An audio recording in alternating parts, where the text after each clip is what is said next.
الحمد لله رب العالمين، والصلاة والسلام على سيد الأنبياء محمد وآله وأصحابه أجمعين. أما بعد، فأعوذ بالله من الشيطان الرجيم. بسم الله الرحمن الرحيم. ولا تطع كل حلاف مهين. صدق الله العظيم. الحمدلله، الله جل جلاله مونږ مسلمانان پیدا کړیو او داسې دین را کړی دی، دین اسلام، چې هغه کامل او مکمل دی. زمونږ د ژوند په هر حصہ کې زمونږ راهنمایي کوي. الحمدلله. ایمانیات شو، عبادات شو، معاملات تی، معاشرت تی، اخلاق، دی ټولو کې مونږ ته لار ښیي. خبرو اترو کې هم راته لار ښیي چې خبرې اترې به څنګه کې. د دې د وجې نه الله جل جلاله ارشاد مبارک فرمای: ما يلفظ من قول الا لديه رقيب عتيد. دا سینه چې مونږ سوایو او دا خبرې اترې هوا کې ختمي نه، بلکې چې که سوایو دا جمع کیږي، د دې ریکارډ جوړیږي. الله جل جلاله طرف نه نگران او نگهبان فرشتي دي ادا لیکي.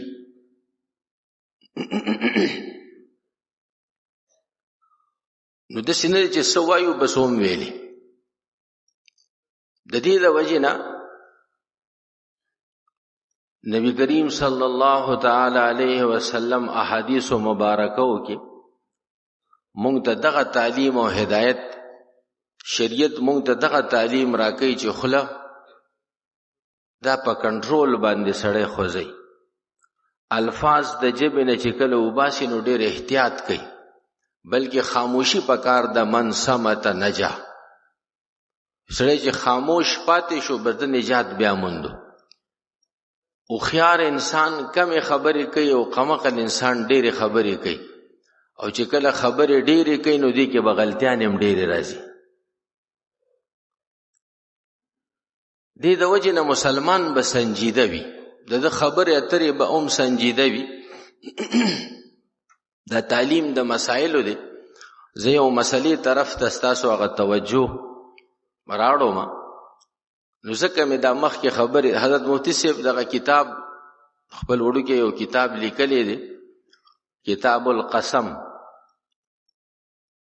ټول د اهمو امورو کې هر یو سیز باندې تقریبا ډیر کتابونه لیکلي حضرت مفتی صاحب. د مسائلو کې کتاب الطهارت نه راواله، کتاب الطهارت، کتاب الصلاۃ، کتاب الزکات، کتاب الصوم، کتاب الحج، کتاب النکاح وغیرہ وغیرہ.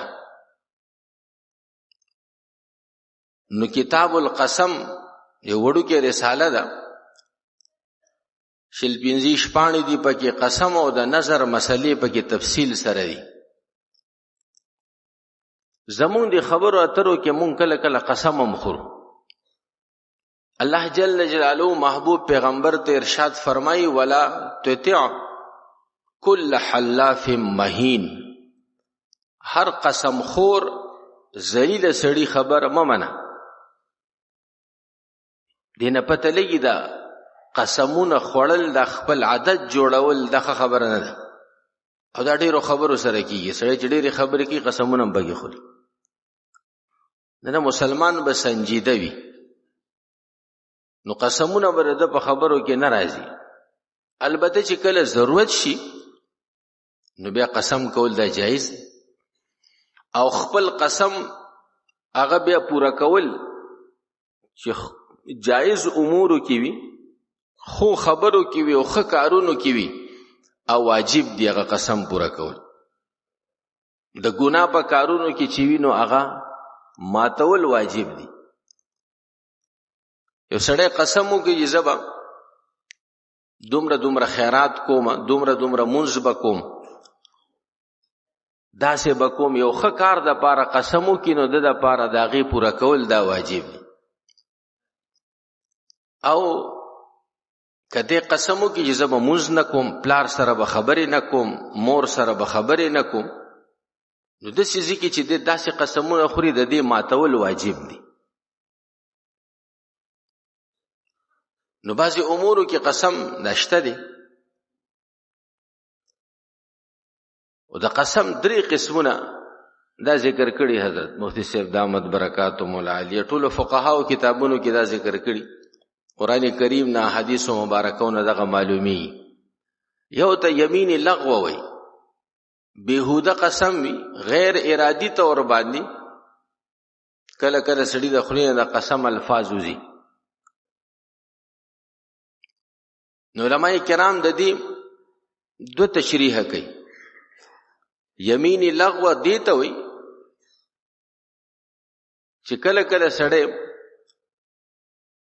د خپل تکیا کلام کې د خبرو اترو کې خپل یو عادت ګرځېدلی، والله او ولا داسې ولا داسې ولا داسې، اراده نه وي قسم ته، اراده نه وي، قصد نه وي، غیر ارادي طور د خولې نه داسې الفاظ وي.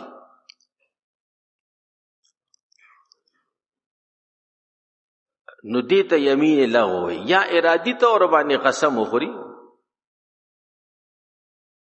په یو داسې سیز باندې چې دته یقین دی چې داسې دی، خو هغه داسې نه وي، د خپل یقین مطابق دې قسم وخوري چې دا داسې دی او حقیقت کې هغه رنګ نه وي، نو دا هم یمین لغو کې دا دوانه راځي.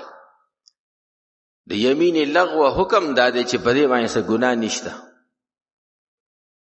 عام طور استعمالول د یمین د قسم په داسې خبرو اترو کې دا ښه خبره نه ده، نور په دې باندې ګناه نشته په یمین لغو کې. دویم یمین غموس دی چې ورته مونږ پښتو کې سپین دروغو باندې قسم وایو، صفا سوچه دروغ وای، په دروغو باندې خپل مال خرڅي، دکاندار سودا کوي په دروغو باندې، او د پاسه په قسم هم خوري. قسم خو دې د پاره، قسم خو یو گوی غوندې ده، دې دا خبره په دې باندې مضبوطی چې دا مخاطب دا اومني چې او دې رښتیا وای، نو دې ورته قسم خوري او حالانکه خور ته پته چې دسه نه ده، خو په دروغو قسمونو باندې خپل سودا خرڅي یا بل سمامله خوای کې ښکار دروغ وای، دا ګناه کبیره ده. یمین غموس دا لویه ګناه ده.